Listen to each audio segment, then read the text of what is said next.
Everybody, thank you all for being here. It's a beautiful day. Thank you all for taking your time to be a part of this very important conversation. I usually know just about everybody on the call, a quick look at the list, and I don't think that's true today, which is great. I am an Assistant Attorney General in the Attorney General's office. I am part of the leadership team, I guess you would say, of the Coordinated Community Response Team that addresses issues of abuse in later life. So we have been working together as a CCR for about 4 to 5, 4.5-ish years now. We started under a federal VAWA grant for training and services to end abuse in later life, and the grant ended years ago, and now we get the dog, always a dog or a cat. That ended a couple of years ago, and we are continuing on because this is an important topic, and the people that are involved, including those of you here today, are dedicated to this and want to make a difference and are making a difference. This is our third webinar in our series addressing the intersection of ageism with the other isms that we have in this world. And I spoke yesterday at the Crime Victims Justice Symposium and raised this issue. Some of you, that's not very often that we talk about ageism. We're having more discussions about racism and the other isms, but ageism doesn't often get spoken about, and certainly not very often in the context of other issues, what it's like to be a person of color and older and a female, for example, and perhaps not fully able to move. All of these things layer on and can make the world much more challenging for a person.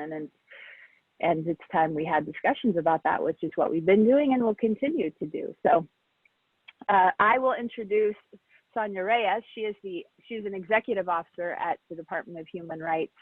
I will let her tell you, if she will, a little bit more about what they do at Human Rights. I represented the Department of Human Rights for a couple of years and was educated very quickly on all of the things that they do, and there are many things they do. So Sonia, if you will, she will be moderating the panel as well, but if you will give us a little background on what you do for the Commission and what the Department of Human Rights does, and if you'll introduce the panelists as well, that would be great. Thank you. Yeah, thank you, and good morning, everyone. Thank you for joining for this very important topic this morning. So like Chantel said, my name is Sonia Reyes, and I oversee the Office of Latino Affairs, which is under the Department of Human Rights.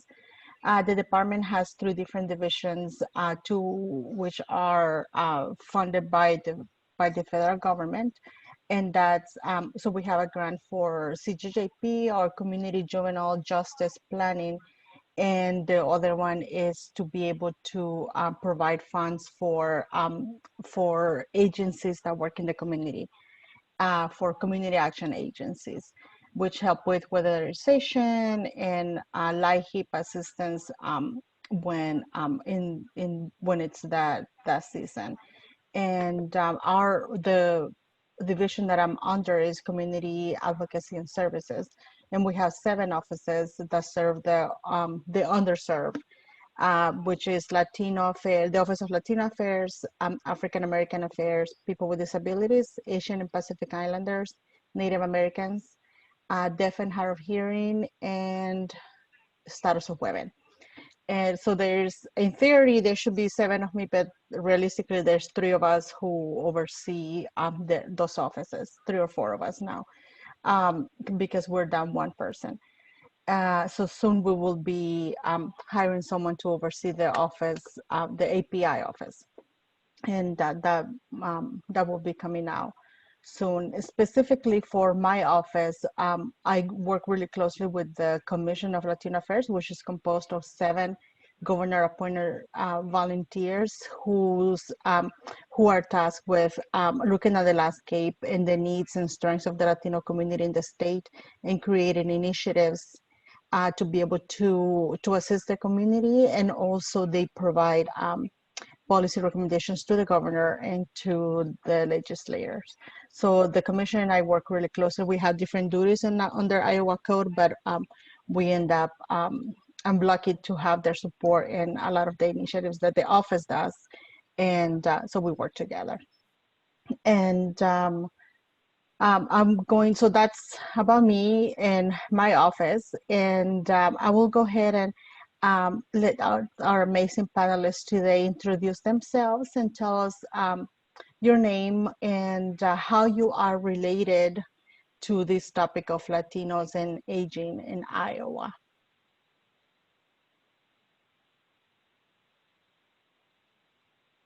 We can start with Marlo. Okay.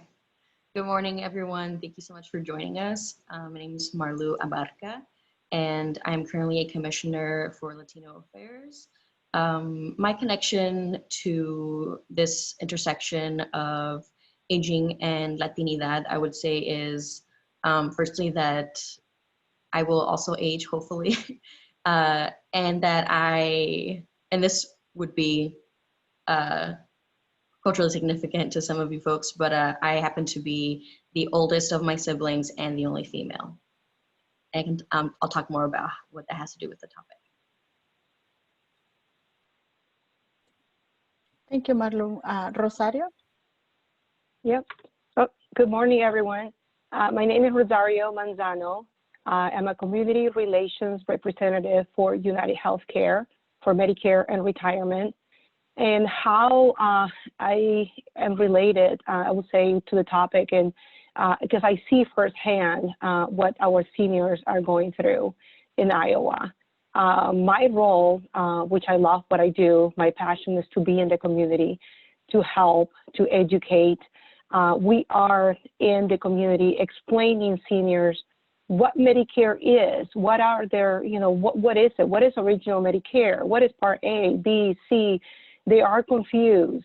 The beauty of the Latino culture is the majority of the seniors have their kids, like, in my case, I have my mom with me, that we can explain things to them. But also, I also have seen firsthand marketers calling them, offering them things that maybe they switch to another insurance company, and that was not the right fit for them. So I can see that firsthand. And because they know me in the community, they might call and say, Rosario, can you help me with this? And we go and I interpret and help them out. But like I said, once again, I see it firsthand. It's needed, the educational, what the rights are, when are they, going to reach that retirement age? What do they need to do before 65?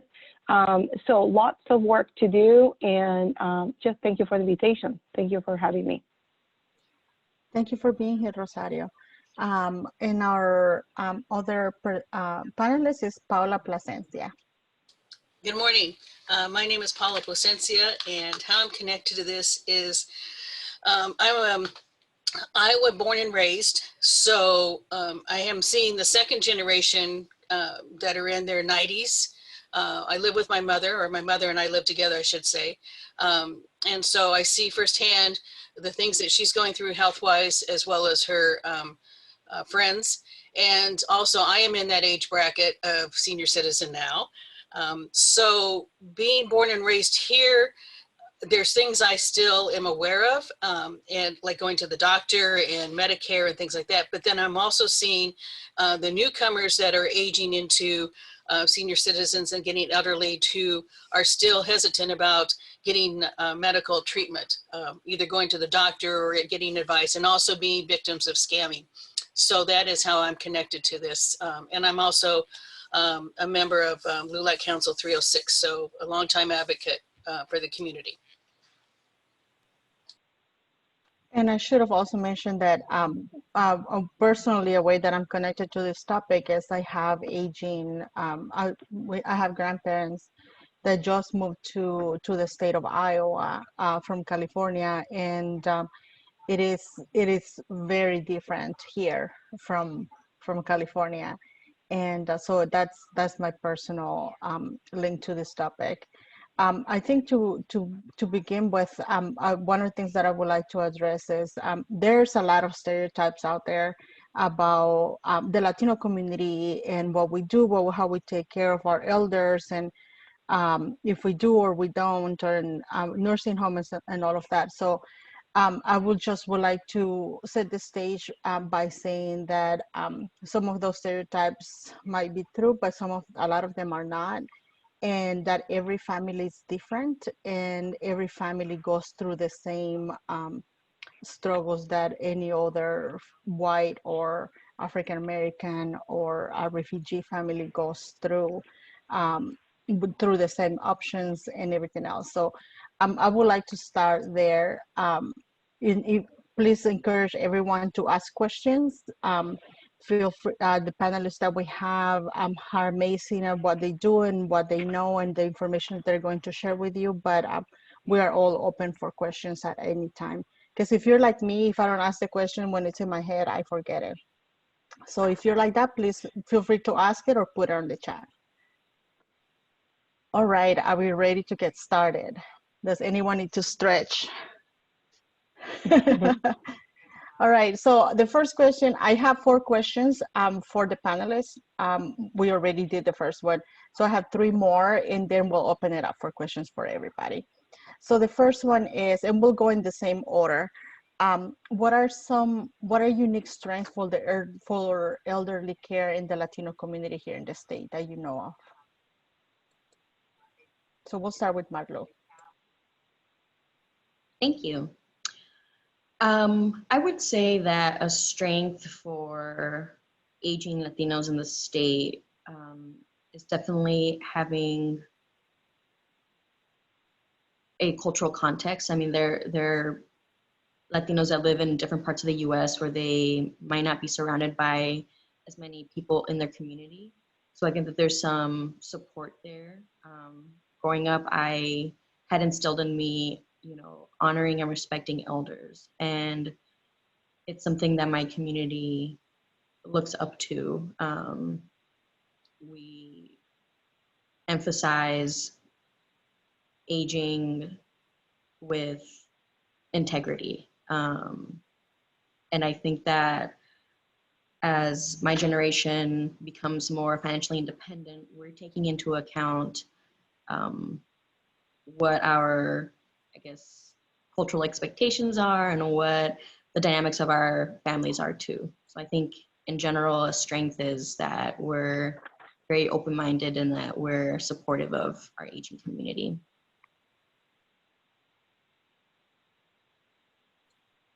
Thank you, Marlo.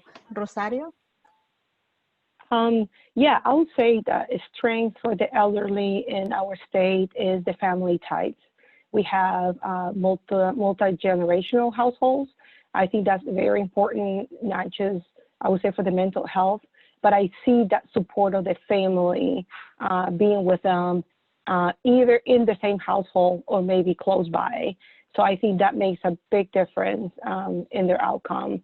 Also, we see seniors who are healthier. They're more, they're moving more, they're more active. They do their own grocery shopping. So we see that too as well. So I think that's a strength that I see in the Latino community in Iowa, and just for observation from being in the community.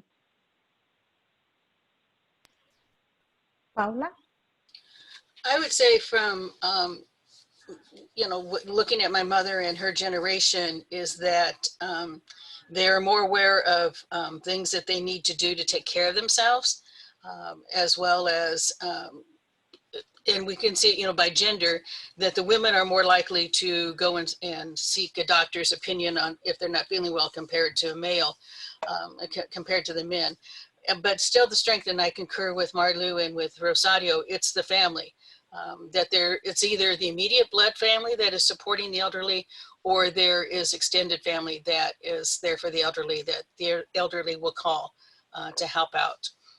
I also see that there's more awareness being provided to the Latino elderly community about their rights, as well as also services. And we're gradually getting more and more bilingual service providers in that area, but we still need more. And there still is more education that we need to do for the elderly, so especially with the newcomers. Thank you. And that is one of the things that that I would like to stress on is the newcomers, the newer Iowans. There's a lot of people that are here that don't have the family support. We do have a lot of them that do have support, because once one establishes themselves here, they might start bringing their family members who live in in other states. And but we also have a lot of new Iowans who don't have the family support, that don't have those ties or anyone else to help them through their journey. And through the Spanish helpline that the Office of Latino Affairs has, we hear a lot from those individuals who don't have anyone to help them just to do basic things. So again, fighting some of those stereotypes is I want to make sure that we know that not everyone has those strong family ties. Unfortunately, a lot of them do, but their family members are in other states. Okay, thank you. Is there any questions from anyone from the audience before we move on to the next question? Or are there any strengths that you, as someone who works in the community, has observed from the Latino community that we haven't mentioned?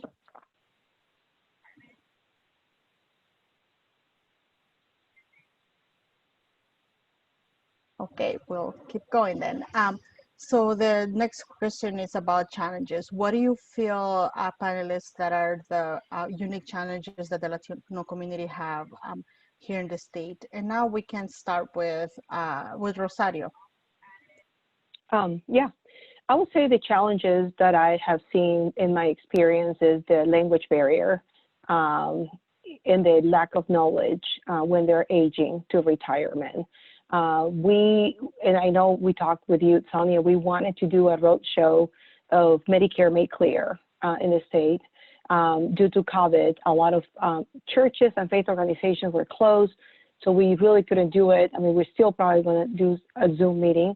We're going to have one in Marshalltown, but I think that's key. Education is key. Most of the seniors I spoke to, they do not know the rights. They do not know that maybe they're aging and they will be getting a Medicare card. They don't know why they got a Part B and not a Part A if they work so many quarters. So there's so many questions, and when they call the 1-800 number, they might not get someone who's explained to them face to face. So I would say education is key. That's one of the challenges. One also I see with seniors is, once again, back to the barrier, the language barrier. A lot of the managed care organizations, they have wonderful interpretation services, but they have to be taken to their appointments for doctor appointments. A lot of them, if they live in the same household with their kids, those kids are working. They're working full time, so sometimes they don't have that right to go to the doctor appointment. Sometimes they do not know that they have to call and make an appointment. They think that they can just go. Oh no, we lost Rosario. I know. I don't know. Oh no, there you are. You're back. But you're muted, Rosario. Better? Okay. So I think it's cultural. I mean, to learning how the healthcare system works in the U.S., how they make the appointment. That, to me, we do a lot of those presentations with refugees, but also I think it needs to be done with the Latino community.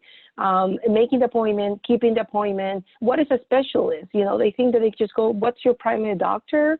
And then if you need a specialist, you may need a referral, to explain that. Just, when to go to an ER and an emergency room. You can't just show up to an emergency room if it's not an emergency. So exactly going back to education, what is an emergency? So we cover all that sometimes when we go to, so I think education is key. I think that's one of the challenges. We cannot educate you know, that we can just explain things and get flyers, but the more that we can talk to them and see how that works, I think it's going to get better. It's just, we just need to do a little more of it. Rosario, I have a follow-up question for you. Yeah. You think that, why do you think it's so, is it that it's so different here in this, in the state of Iowa from other states or other countries, or what do you think it's that, where's the disconnection? I think it's just the culture, and I did not say to the audience, but I grew up in Lima, Peru, and being here way too long. I think longer than I was in Peru. But I think it's just how the healthcare system work in our countries versus to the United States. It is different.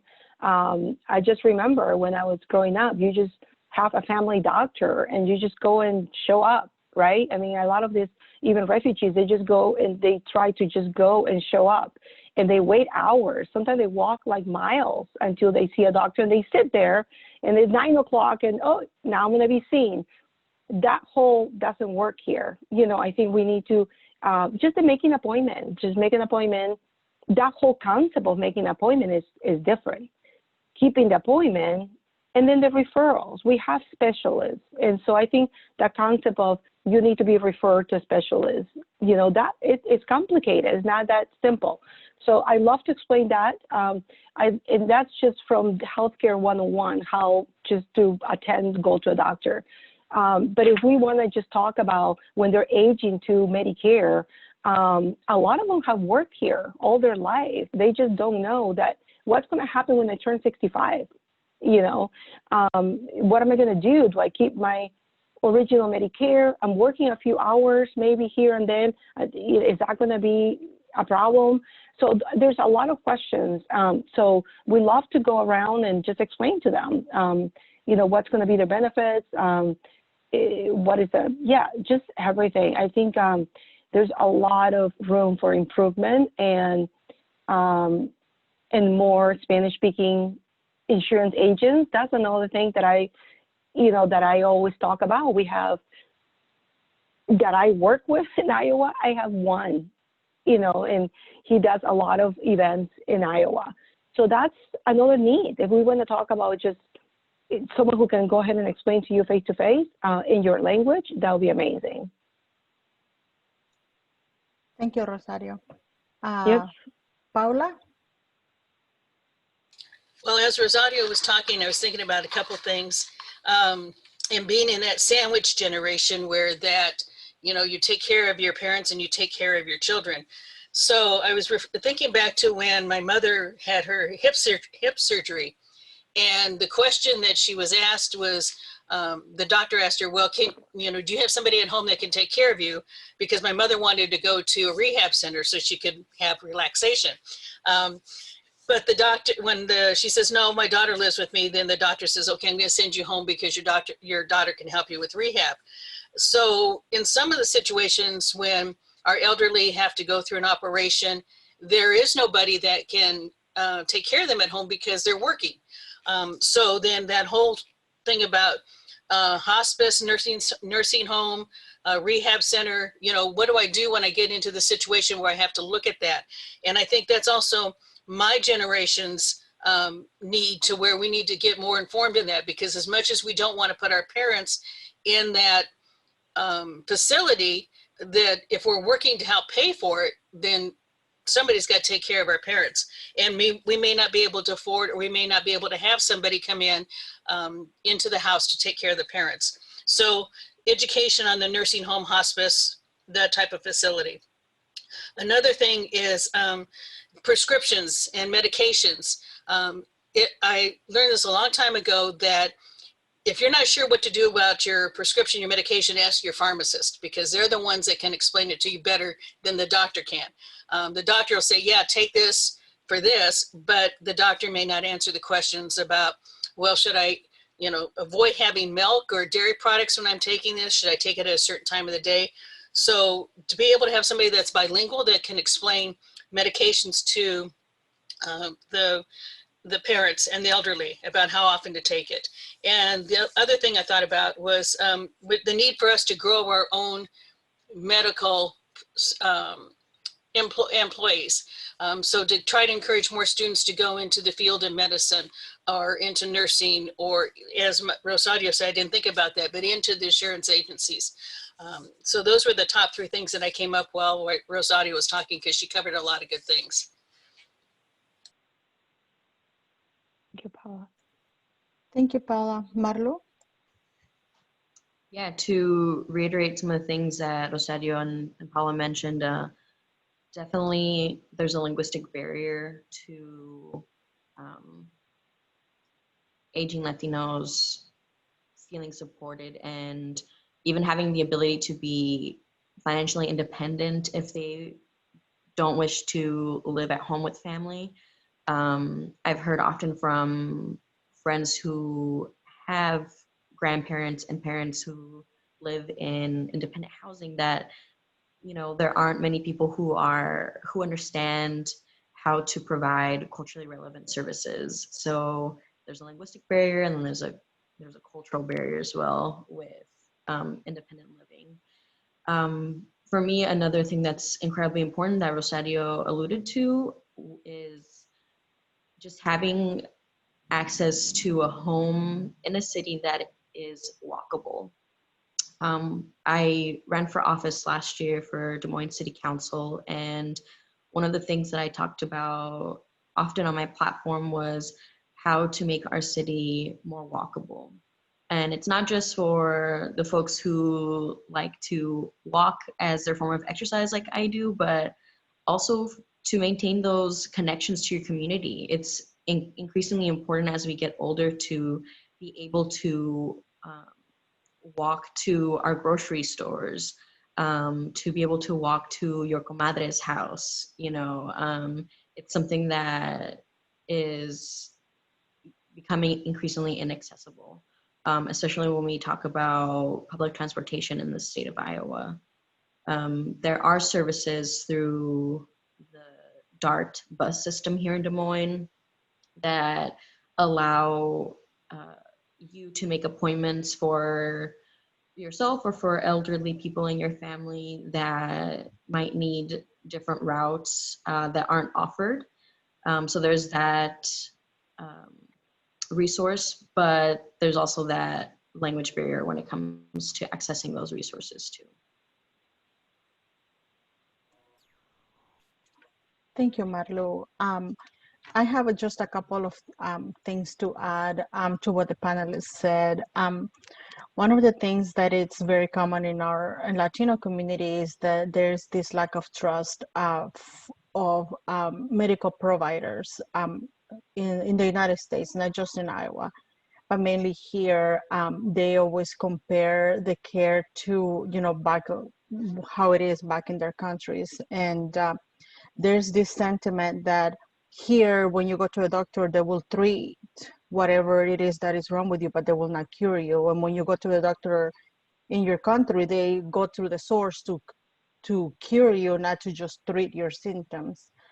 So that is something that that is very common belief from people. A lot of them don't like to take medication because of that belief that they're just treating my symptoms. I want them to cure me, not to just treat the fever. I want them to get rid of the infection.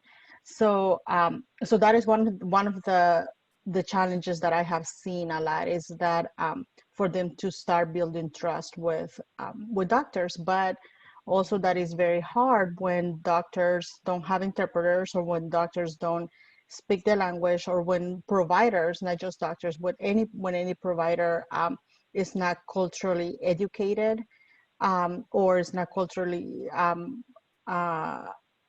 doesn't have cultural humility to recognize that maybe they don't know something that the patient is telling them, and that doesn't necessarily mean that it's wrong, just because the provider doesn't know it or believe it. So that is a huge barrier that I see with the whole Latino community, not just the aging population, but with everybody. But when it comes to the aging population, it becomes a huge issue if they're if they don't have the trust already built with their providers. Also, one of the other things that I wanted to mention is the Latino community, according to the US Census, we are 6% of the population in the state. So we are the largest minoritized ethnic group in the state of Iowa. And we believe that it's a lot higher than that because a lot of people don't take the census. But with that being said, our numbers are only growing. We have a lot more people from other states moving to Iowa for different reasons, for work or because their family members are here now. So we need to start thinking about the systems that we have, that we know that the way that the systems are designed right now, they're not designed to serve people of color. They're not designed to serve people who have language barriers or cultural differences. So whenever we're working with a population that it's not white and English speaking or heterosexual or in cisgender, then we have to make sure that we bring all of the supports to those patients or to those community members, because the system is not designed to serve them. So I just wanted to set the stage also with that, to know that anytime that we're going to practice or promote healthcare for somebody that it's not, white, cisgender, and heterosexual individual, then it's going to take a lot more to be able to serve them.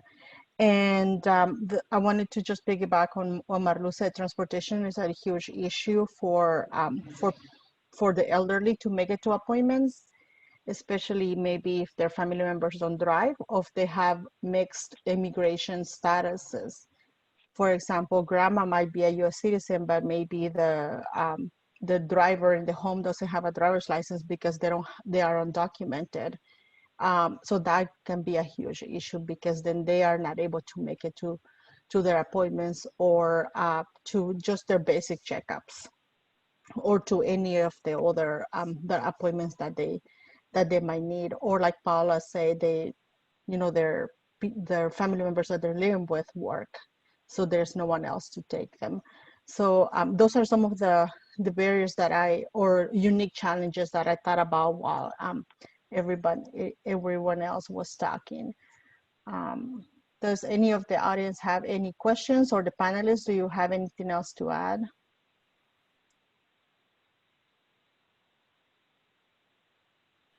Sonia, you brought up a good point about how services are directed towards a specific portion of the population in Iowa and in the aging community. I think something else that we don't talk about in the larger conversation around services to aging folks here is also about offering support for LGBTQ elders. There's very few supports, and I think, especially with COVID, the isolation for folks, it's been unbearable for a lot of people. Sometimes being queer or LGBTQ means that you might rely more on your chosen family and friends over your blood relatives.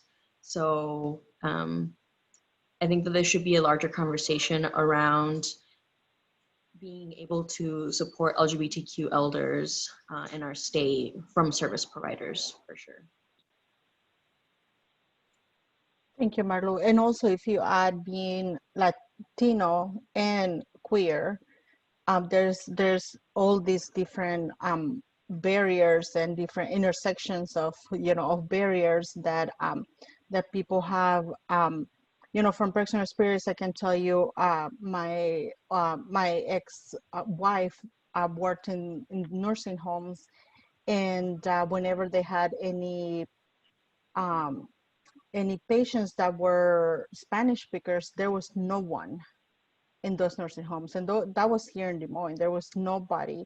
So I would volunteer and translate some, signs for them, or if they needed to speak to somebody, I will help interpret. But that's just it.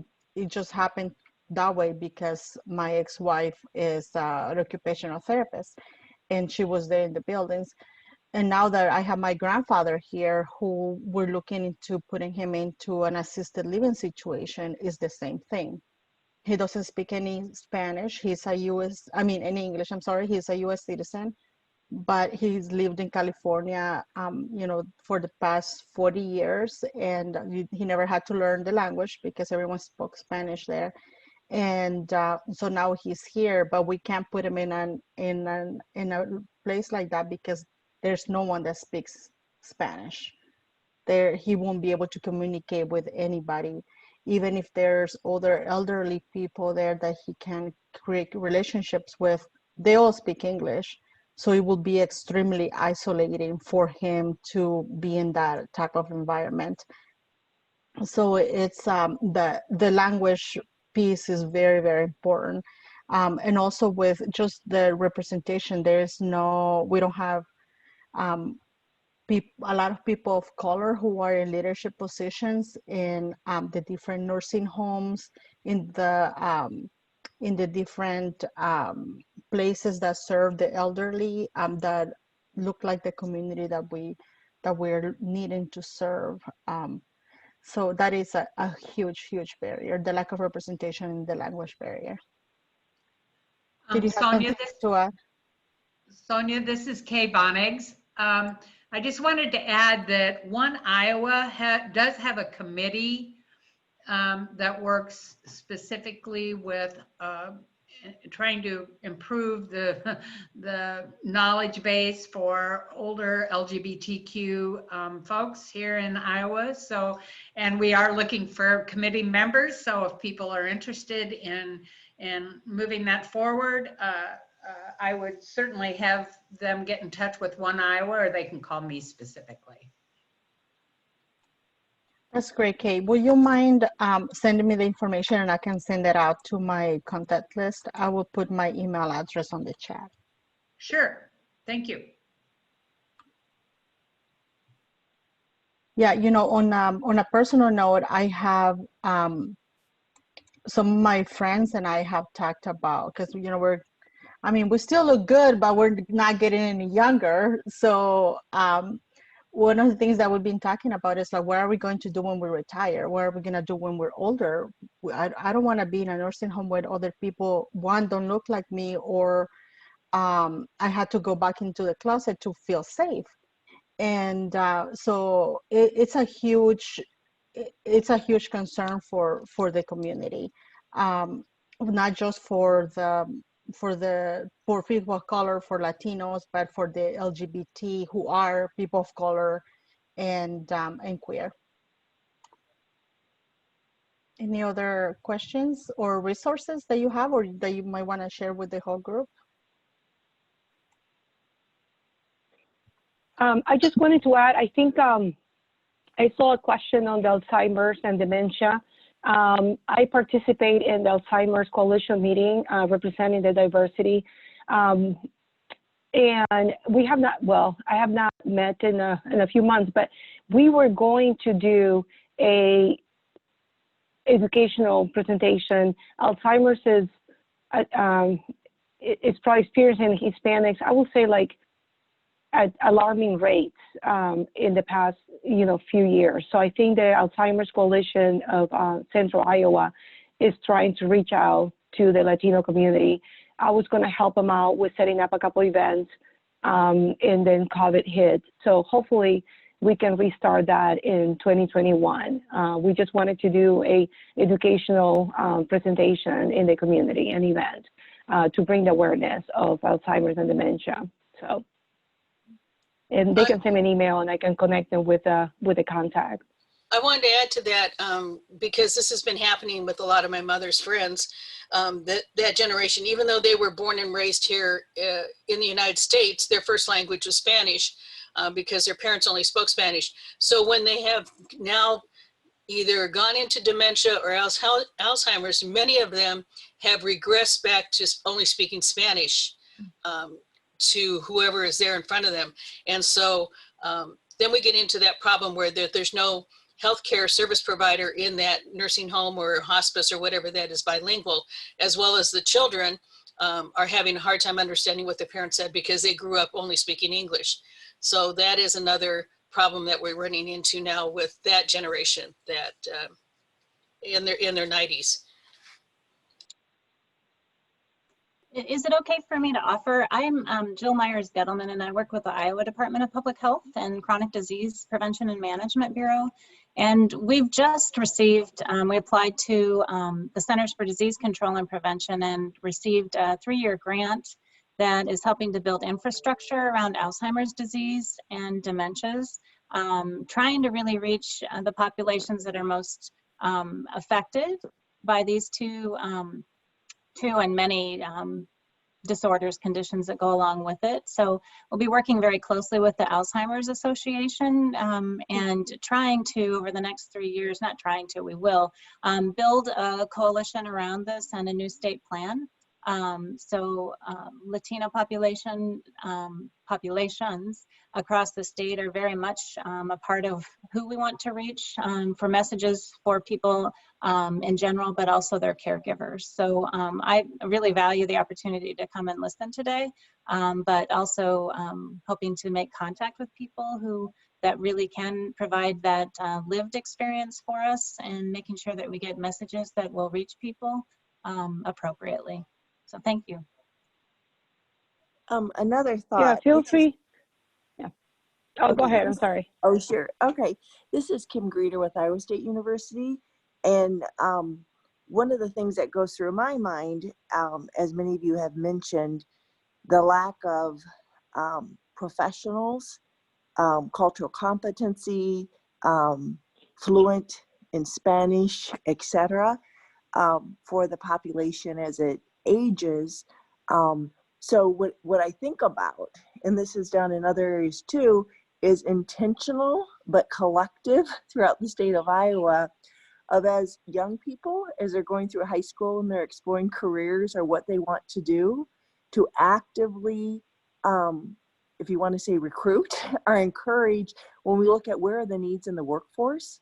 And in Iowa with demographics, of course, across Iowa, aging, more our population, higher percentage, especially in Iowa, of older residents, but then also, residents that may not speak English, and encouraging youth who have an interest in working with people to explore that, but also strategically with our community colleges and universities, there are specific grants you can apply to prepare the workforce at the community college and university level, and specifically for underrepresented populations, and try to create pipelines for people to go into certain careers. So USDA right now, for the last several years, has had one around STEM, education, and then food and agriculture.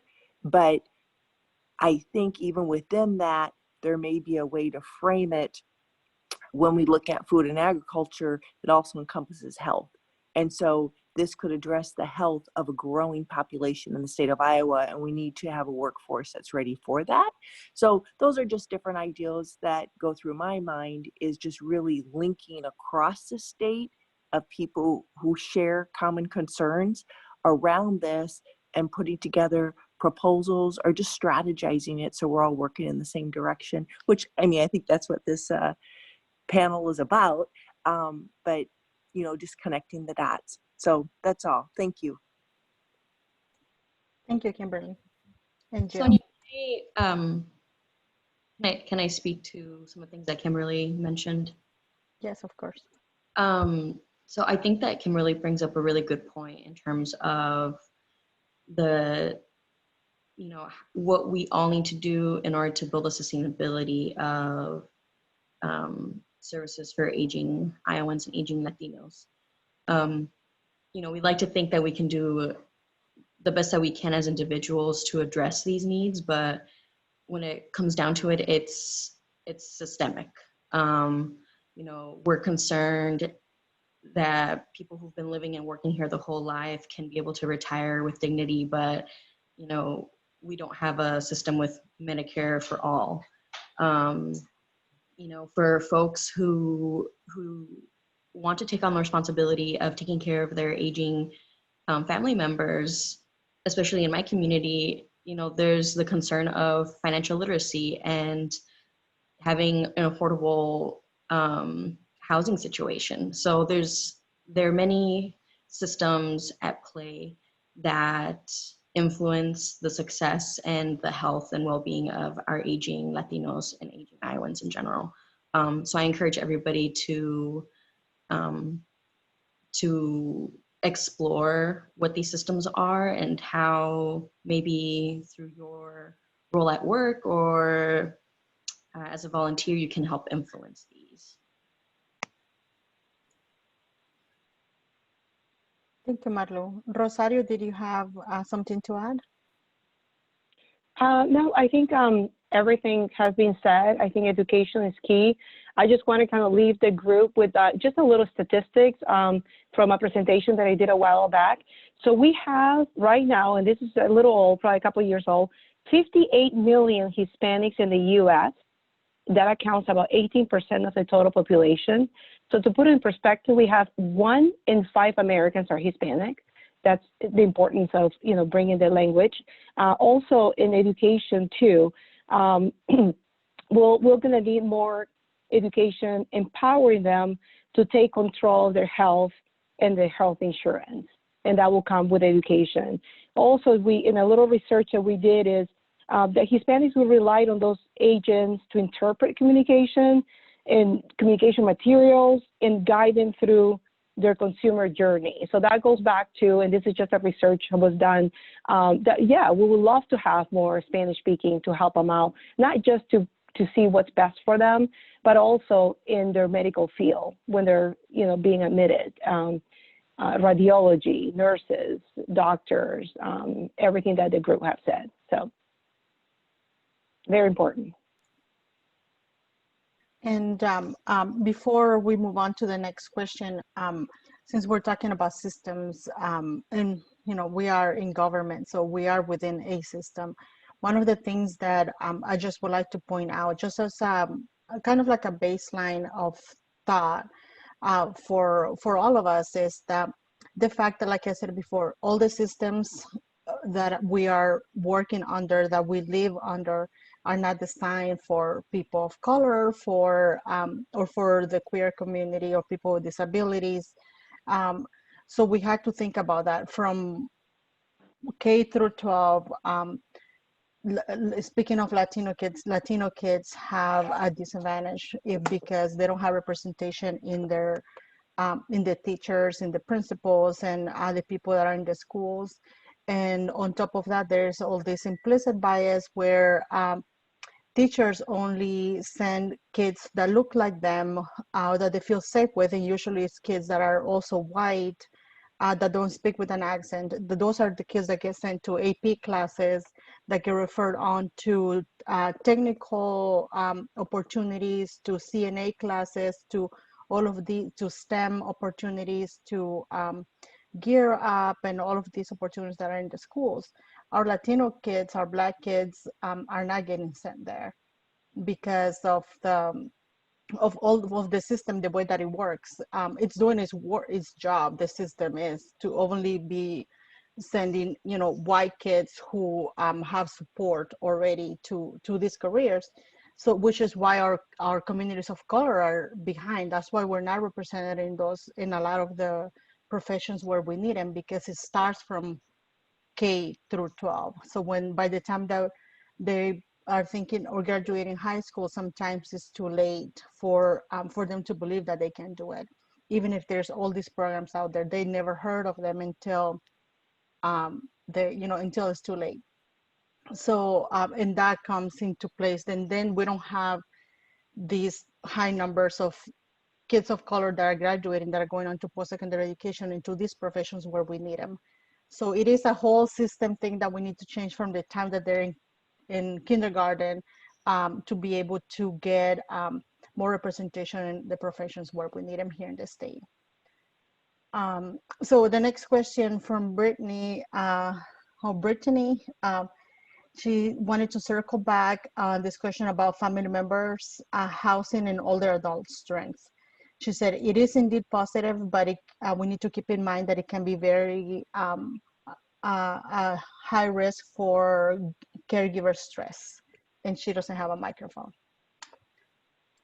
I can tell you from experience, my grandpa has only been here in Iowa for about 3.5 weeks, and he's living with my mom, who also has health issues, and she's already going through caregiver stress because she's not physically really able, and then it's a very emotional thing to be able to take care of your parents. So yeah, I agree with you, Brittany. Do the panelists have anything to add to that? Well, I would say that at least my mother and I have similar personalities, so we get along. There are times when it does get stressful, but the one thing that's been giving me and my mother more stress hasn't been our relationship, but my brother, who is 2 years younger and just became a senior citizen, is that about a couple years ago he had a stroke, and then later on he had a heart attack. So it's like every week he's going to the doctor and for something, and the stress has become is the transportation to take him to the doctor because of his stroke and heart attack. He can't drive, as well as he's diabetes. He's on the edge of being diabetic. So that becomes stressful because it's like, you know, we both have a life, and especially I get upset with my brother because my mother's 94. You know, she should be resting, not having to run him around to take him to a doctor's appointment. And on the days that I'm not working, or if the doctor's appointment at a time when I don't have to be at work, then I'll take him. But that does get stressful, and I can see it with other families too, is if you always have to take him to stop what you're doing to take them to the doctor's appointment because they can't either afford to do the DART, or I shouldn't say afford to do the DART, but afford to take a taxi or know that there's a DART bus close by. So yeah, I agree with Brittany.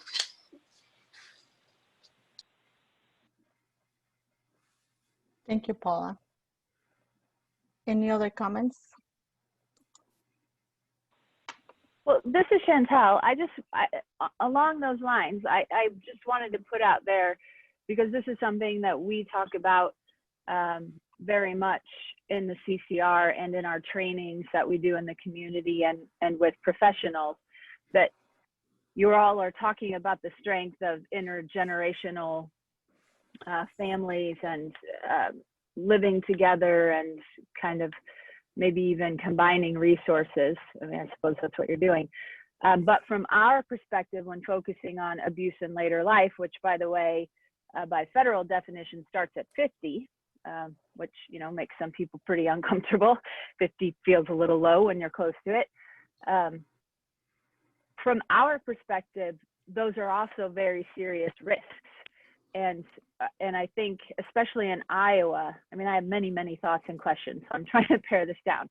Especially in Iowa, when you're looking at what I think the Latino population is the largest non-white population in Iowa. But still, like you've been talking about, there are many challenges and barriers there: language, access to healthcare. Much of the Latino population in Iowa is considered to be lower income, you know, having to rely on others for assistance. So again, from our perspective, that's a very risky thing for abuse, in the sense that how likely are you, if you're 94 years old, like Paul was just talking about, if you're 94 years old and your choice is a nursing home or living with your daughter, and you are reliant upon your daughter and she is abusing you, and maybe your language skills, your English language skills aren't so strong, and you're not able to drive yourself everywhere, the reality there is that you're probably going to sit there and take it. So what are your thoughts on that? Bringing that issue up to all of you, which, you know, I don't know how much conversation is had in other groups and at the government level, at the community level, about those issues, specifically as to the Latino population? You know, I think again, it's a matter of there's a lack of education. You know, I like to share personally, my grandmother just passed away this past Saturday because she had been victim of elder abuse in California for the past year off and on, and by different caretakers who were getting paid to go take care of her and my grandfather. So, which is why we finally ended up bringing them both here. But it is a huge issue, and the abuse happened by other Latinos, by Latino caretakers over there. So it's like you said, Chantal, they sit and take it. One, they don't know what to do. One of the things that we experienced is whenever we had video calls, they never told us anything. They never shared what was going on. Then we started having suspicions because we could never get a hold of them when the caretakers weren't there. So, so there were a lot of signs that we had to look for. We had to make many trips to California, but I'm thinking about the ones that are here. Also, just because the caretaker is someone of the same culture or the same country that speaks the same language, we still have to educate our parents or the family members of the elderly for signs to look for and on what to do, because it is not clear. I haven't found anything that is clearly defining what it is, what they can do, what steps to take when that happens. And if you know of something, please let us know. I will be happy to get it translated so we can get that out to the communities, because it is a huge issue when it happens by a caretaker that is a family member or by someone who's getting paid to take care of them. Do the other panelists have anything else to add? I was going to say, I think part of this comes from our upbringing and also our religion. So if you're the victim, then it's like, you know, I offer it up to God. This is a cross I have to bear. If you are if you're the abuser, it's like you don't. In some cases, I think they don't want to be that way, but they don't know where to turn for help, because culturally, we're not supposed to share what's going on in our family. We're supposed to keep it private. So where do we go to get help? Who do we call? I'm thinking about that, and it kind of goes into question number 4, but you know, when it comes to back to school, everybody has these back to school health clinics for the kids, but I don't see anything that is like a general big health clinic that you can take the elderly, or a session to where, okay, if you're that sandwich generation as a Latino, that is culturally, it's a culturally session geared towards Latinos, that how do I get rid of this guilt? How do I deal with my family? And where do I go for help? So I think we need that. But yeah, I think some of that stress comes from, we put it on ourselves because we don't think there's any place we can go or talk to, because I should be keeping all this within my close family. Thank you, Paula. That takes us to our next question, which is, if you had a magic wand, what would be one thing that you would change about the system to make it work better for aging Latinos in Iowa? And I will let the panelists answer it. You look ready, Marlo. I try. I wish I had a magic wand. I think some of our participants alluded to this too. I would wave my wand and make sure that younger generations feel supported in their choice to place their aging family members in assisted living, or to house them and support them financially. I would do this with my magic wand by offering some financial literacy at all levels and in multiple languages so that folks feel more confident about their finances and how that intersects with aging. My magic wand would also make it so that there were easily accessible resources and groups to support aging Latinos so that someone who needs a ride to the doctor has a network that they can tap into if their family members work or just aren't accessible or available. And I would make it so that our city councils understand how important it is to have cities that are walkable, and how much aging folks rely on social connections, and how being able to walk and access public transportation could aid in those aspects. Thank you, Marlo. Paula? My magic wand would, one that we would have enough finances to put students through college to get the degrees that they need to get to work into the healthcare field in all the areas that have been mentioned. Another magic wand would be that that you would have, there would be more people like you, Sonia, and your department, that whenever we needed help, whether it be for transportation or the clearinghouse that we could call to, and that there would be a lot of service provider agencies that would have a bilingual staff person, and not just the secretary, the clerk, but a professional paid bilingual staff person. So those are my three I can think of right now. Thank you, Paula. And Rosario? Wow. I would say I will agree with Martlu and Paula. More kids in the healthcare field is needed. More education on prevention, disease prevention for the Latino community.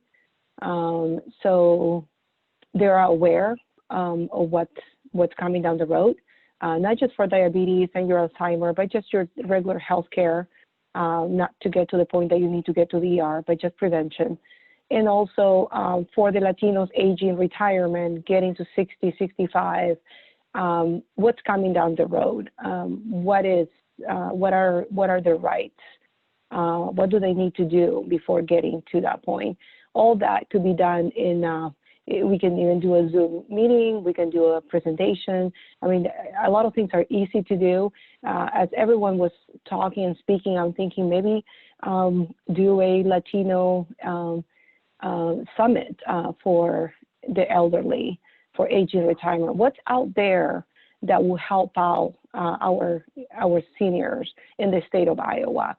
We can totally help you put it together. We have the resources, we have everything translated in Spanish that we can do, and then we can invite all those key players in the state, the Alzheimer's Association, the Aging Latino Iowa. So I think it's doable. The magic wand will be for COVID to go away. Maybe next year we can do it and make it happen. I think that will be a start to get that education and information out in the community.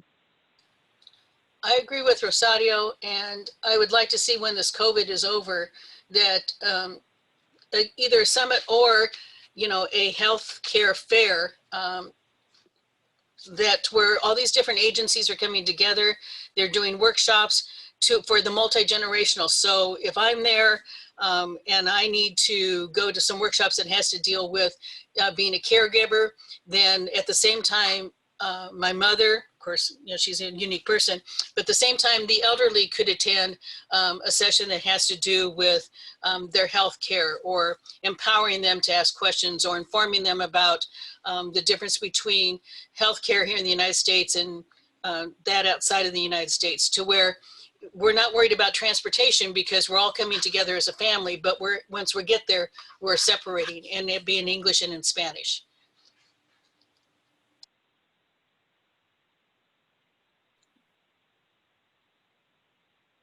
Thank you. And the last thing I would like to ask the panelists is a call to action from those who are in participating in the meeting. And I'll give you a few moments to think about that. And I'll start with my call to action to everyone who's on here. So what I would ask is, if you are in a meeting or in a planning meeting or in a space where decisions are being made, where plans are being planned, where things might be changing, please look around the room. And I have a checklist that I use just in case I forget a population. But look around the room and see if there's anyone who is a person of color. See if an African American cannot speak for the Latino community, just like I can't speak for the African American experience. So just because you have one person of color doesn't mean that you have representation from people of color in general. So see if there's Latinos, see if there's African Americans, see if there's LGBTQIA individuals represented. And if you don't see anyone that visibly looks like they might be Latinx or Latinos, you know, just bring it up and say, hey, we need this voice at the table. We need, and more than one, because usually what ends up happening is that there's a token person of color ends up in those committees, and they get asked all the questions, and they can only come and participate through their own experience in those situations, which doesn't represent the whole communities that identify as Latinos. So, so my call to action would be for all of you to look at those spaces again and make sure that there's representation. Speak up for us. Bring up the fact that we're not at the table. So you cannot move forward with a plan to serve the community or the state of Iowa if you don't have representation from the Latino, the queer, the disability, or the African American community, the API community, because our needs and strengths are very, very, very different. And I'm not talking about diversifying your groups. I'm talking about making sure you have representation, so the plan that you guys come up with actually works. If not, you'll come back to the table, and because things are not going to change. So that would be my call to action for everybody. And that goes for people of color as well, because we have to check ourselves. I do this all the time. I created a checklist of representation that should always be in the spaces where I'm at, to make sure that if I don't see anything or anyone that fits the stereotype of that specific population, then I bring up the question. And if there's someone there with disabilities, then they say, no, I'm representing people with disabilities. So you can never have overrepresentation, only if it's only too many white cisgender men in a group. All right, Marlu, do you have a call to action? Yes, I would ask that everyone that attended today pick a system, and it can be the healthcare system, it can be the prison, you know, justice system. Pick a system and ask yourself what your role is in upholding that system and who benefits from how that system is currently run. I've had to ask myself how I, as a young person, have contributed to the barriers that aging Latinos and aging Iowans encounter every day. You know, am I acknowledging my privilege of being able to drive every day and making public transportation less accessible for folks? Am I embodying or perpetuating stereotypes about aging and the discomforts that come around the idea of aging? What are you doing to influence systems? How do you uphold them? And what can you do to challenge them for the benefit of other people?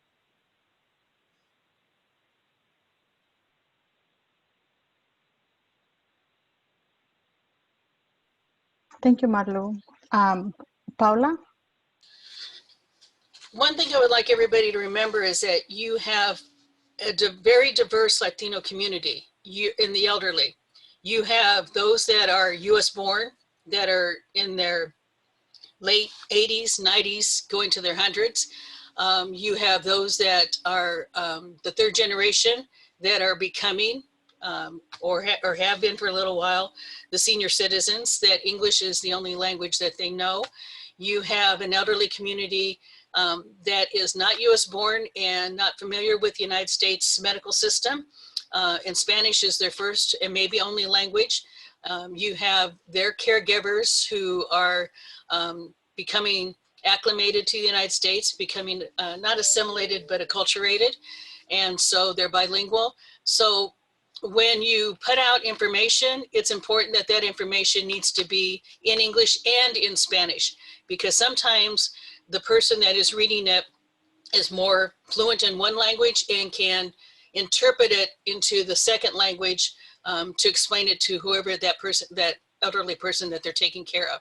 So make sure that there's funding available for bilingual information that you're printed out, and make sure that that information is available both in print for people to take with them or to pass out, as well as electronically, because we're in that age now where that we can just get onto your website and get to it that way. And make sure your websites are multilingual too. Thank you. Thank you. Rosario? Yeah.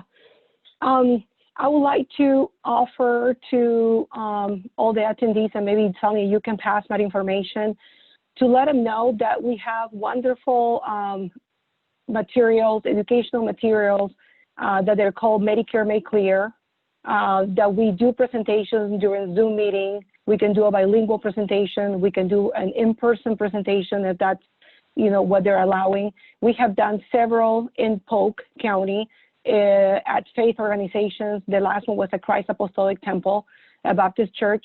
So just wanted to offer that we do educational presentations to maybe not think about the misconception of, okay, we are there. Yes, we are an insurance company, but I want to let you know that in the educational presentation, the only thing we can do is talk about Medicare in general. It doesn't say anywhere, maybe it might have a logo, but it's just purely educational. I can send you, Sonia, the flyers, what we use for the presentation, and I would love to do that during Zoom meeting or any other organization that is needing that. We can do that bilingual, or I can just do it in Spanish as well.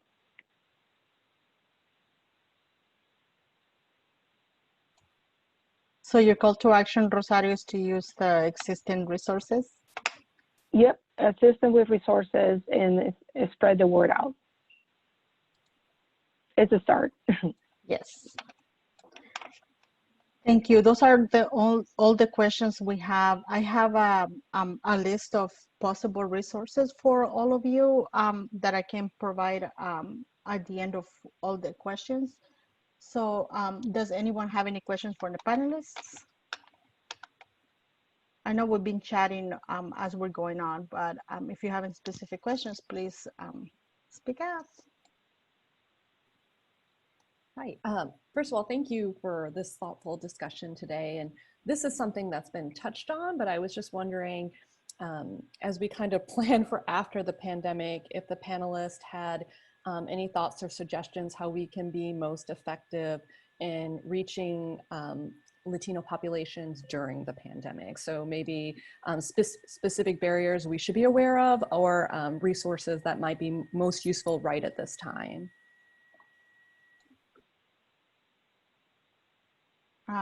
Do any of the panelists have an answer? Because I have one, but go ahead. Well, the only thing I was going to suggest is that we do have a couple different radio stations that are Spanish-speaking radio stations that information can be put out on. We also have we also have several newspapers that are either bilingual or in Spanish. And so we do have social media. I'm sorry that I can't give you that specifics, maybe Sonia can. Yeah, Megan. So that goes in right into what I was gonna provide at the end. So I'll just do it right now. So the Office of Latino Affairs has a few initiatives that to be able to help agencies connect with the Latino community. So one of them is we have a Latino Service Providers Coalition that has been in existence for many, many years where service providers that serve the communities come together and they bring information. Everyone on there is a service provider that serves the community, so they bring that information back to their clients. So that will be, and anyone that is wanting to present, we meet monthly. So if anyone would like to present to that group about specifically about what you do, or if you have any questions, you can always ask questions from the group. Most of them are of Latino heritage.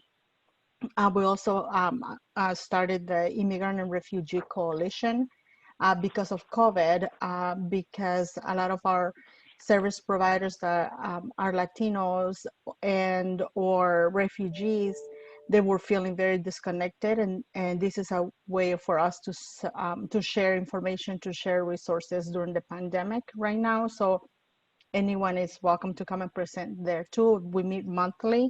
The other thing that we started at the office is the Iowa Queer Communities of Color Coalition. And this is we have two agencies. We have one Iowan, we have Iowa Safe Schools who serve LGBTQ Iowans, but they are very focused on their efforts, and there's not a lot of initiatives that are specifically for queer people of color. So that's why the Commission of Latino Affairs started this coalition. So we also have that where you can provide information. We have also social media. The Commission has a Facebook page where we share information and resources, and we get questions also from the community about different resources.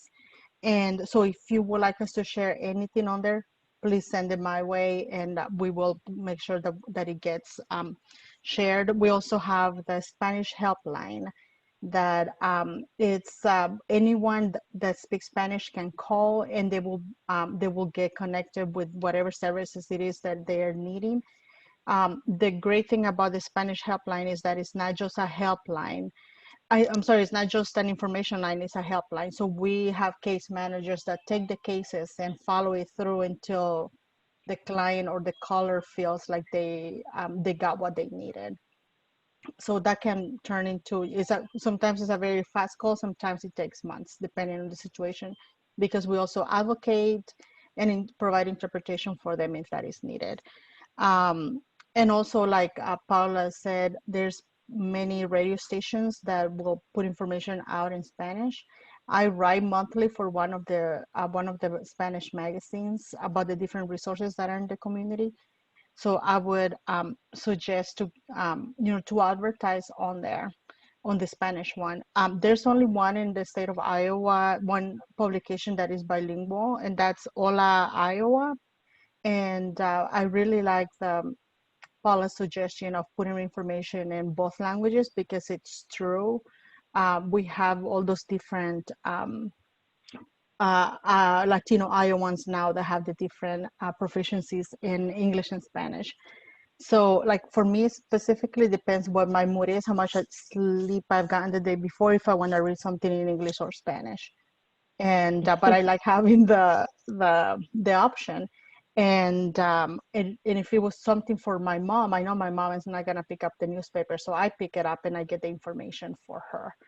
And if anything else, if you are looking to get information out about your program, please feel free to reach out to the office and the commission. We will be happy to connect you to whoever you need to be connected to. And if we don't know, we will try to find out for you.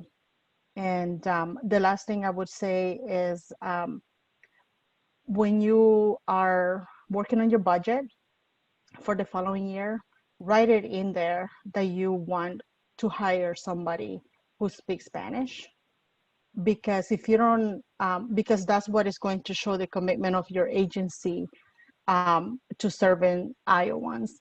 because if you don't write it into the budget, it's not going to happen. Because I get approached all the time by different agencies, and there's only so much, you know, I'm able to do. I'm not able to go interpret. I'm not able to translate documents. But a lot of our bilingual young professionals mainly get taken advantage of. They are hired for one job, but they end up interpreting, translating, answering phones but they don't get compensated more for doing that extra work, and they should be. So I would suggest write that into your budget for next year, you know, and keep writing. Even if you don't get the more money, just keep writing it in there. That way, it shows your commitment to serving Latino Iowans. I was just going to add quickly and emphasize that I was just thinking through this, and specifically in the context of elder abuse, and when you're working with a population that might be experiencing abuse, having to rely on someone to interpret for you can be very isolating, and that person may be abusing. And so wanting to have access to an interpreter outside of their network would be an asset to getting them the services they need. Yes, I agree. This is Kim. And when you were just sharing, Sonia, about places where people seek information, specifically Latinos, or ways to reach them, I just thought folks might find it of interest. We did interviews this summer, June and July, with Latinas, and there was probably about 20 Latino men who participated in the interviews, but there was 135 people. And the interviews lasted anywhere from 30 to 60 minutes. And these were people, well, anyway, it's part of another project we do with Latino women in rural communities in Iowa. So basically 135 people over 5 small rural communities, predominantly Spanish speaking. I mean, there were some that chose to be interviewed in English, etc. So basically we asked them a lot of different questions pertaining to COVID, but specifically we wanted to know, what did they know about COVID? Where were they getting the information? And what were they doing with the information? So to build on what Sonia said, that of the 135 individuals that we interviewed, 77% of them got their information or looked to the television, specifically Spanish television, to get information about COVID. And 57% were looking on Facebook to find information about COVID, all in Spanish. And 23% from the radio, and then 20% from family and friends. So we were just particularly interested in light of, COVID, everybody was scrambling. What is this? How is it affecting people? And just to find out, where does this particular population of these individuals who are part of this long-term project that we've been conducting, how are they learning about COVID? So I just wanted to reiterate or reinforce some of the points that have already been mentioned about where are some of the places folks go, but when we think about trying to reach people, where can we reach them, and in ways that they can get the information in terms that are pretty readily available. So that's all. I just wanted to share that as of interest. Thank you. That is great information. Will you, is that information available to share with us? Yes. So we're just right now, we're doing our preliminary draft of our findings. And then, so we'll be having that prepared hopefully in the next couple of weeks, just the preliminary narrative of just overall, who did we interview, demographically, and what did we learn? And then the other thing that we're going to be doing, which will take a little bit longer, is some of these individuals who were interviewed, we've interviewed them 4 to 5 times in the past since 2011. So we've been able to see over time, how has their health changed, if at all, whether it's mental health, physical health, a variety of different things, and even food security. And so it's part of a longer study where we're trying to look at health and well-being of first generation Latinx immigrants in the state of Iowa. So I'll have something different also to share that may be of interest to individuals, in another month or two. So I'll connect with you on that. Yeah, that's great, Kimberly. If you can please share it, I think that would be very helpful for agencies across the state to realize how they can reach the community. I'm very active on Facebook because I asked to join all the, the SWAT groups that are in Spanish all over the state, and that's where I share a lot of the information that I share. Because our community is very connected to Facebook, specifically because it is free to call back to their home countries and speak to their family members for free. So so Facebook, it's a great way, but you can't just put it on your page and then hope that people will find that. You had to go and put it where they are. So thank you so much. One of the things that we noticed in the beginning of the pandemic also was we were doing videos, short videos, just giving information out with summaries of the governor's press conferences and just different news information.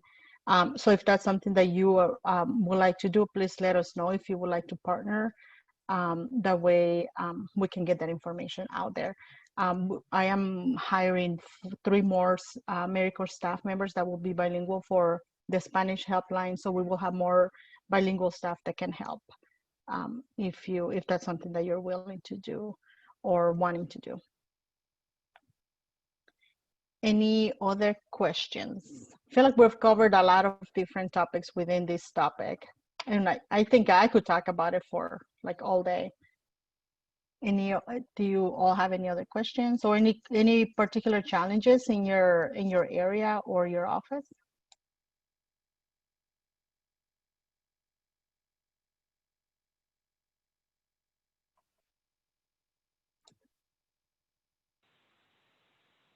Sonia, Well, I'm going to ask a question for you. Is that if any of the agencies do not have a bilingual staff person, and they also need to have something translated into Spanish, where do you recommend that they start searching to find someone that's going to translate for them, but that is also going to get paid for the services of translation?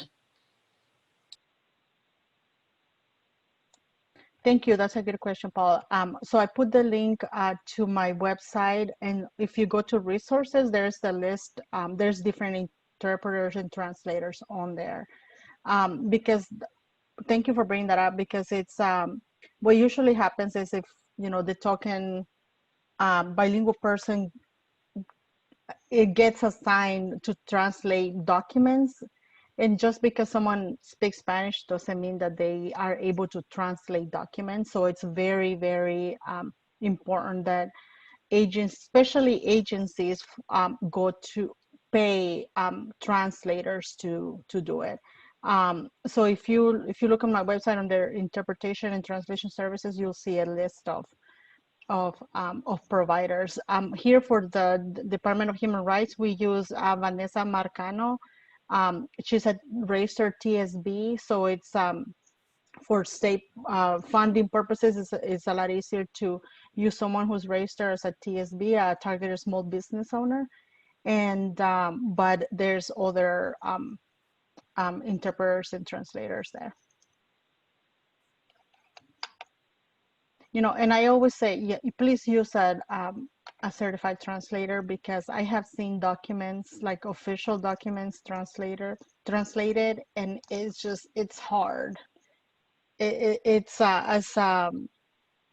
The community doesn't take it well when something is not translated correctly, because it feels like almost like a slap in the face that the agency didn't take the time to translate something correctly and professionally. And with all the different dialects that we have in Spanish, like I'm from El Salvador, so my Spanish is different from Rosario, who's from Peru, from Marluz, that is of Mexican heritage. So the translator will put it into a US Spanish that will be more universal for people here in the United States. But someone that is just translating it just because they speak the language might not know that. or might only know their own dialect of Spanish that somebody else is not going to understand. All right, I will hand it over to Chantel unless you all have any more questions. Or if the panelists have anything else to add.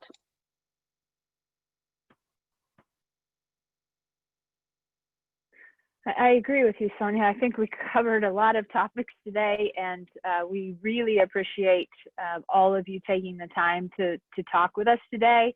I think we absolutely cover a lot of topics, and to me, it just tells me that there's so much more for us to talk about and to continue working on. So this has been great. For me personally, I'll say very informative. And like I said, I have a million thoughts and questions in the back of my mind, and view this as just sort of a starting place for us. So like I said, we have a lot of people on this call, not a lot, but a good number of people on this call whose names I don't know. And along the lines of the point that was made earlier, representation is key. And we have tried to make that point at the CCR. I said yesterday at the Justice Symposium, if you look at the CCR, if you put everybody around the table, it's pretty white.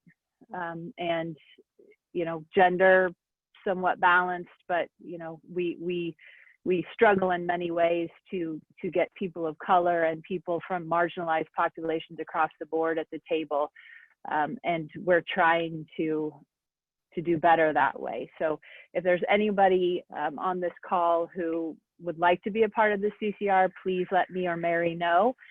We want you at the table. There's a seat at the table for you. We need you at the table. Obviously, this information is key. We can't make systems better if we don't have full representation. So please reach out to us. And if you have ideas for people we can contact, or organizations we can join, be a part of, and bring our perspective to the table as aging experts, that please let us know that as well.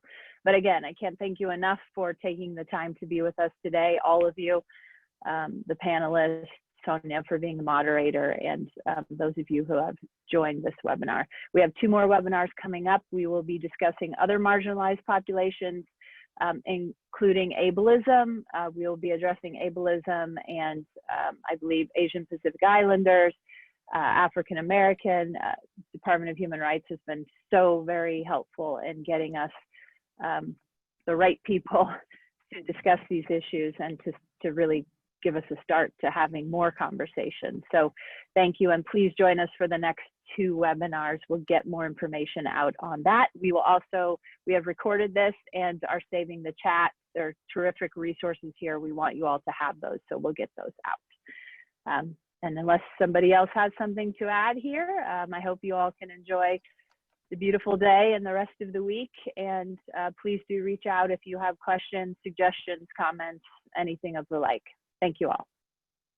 Have a great day. Thank you, everyone. Thank you. Have a good day.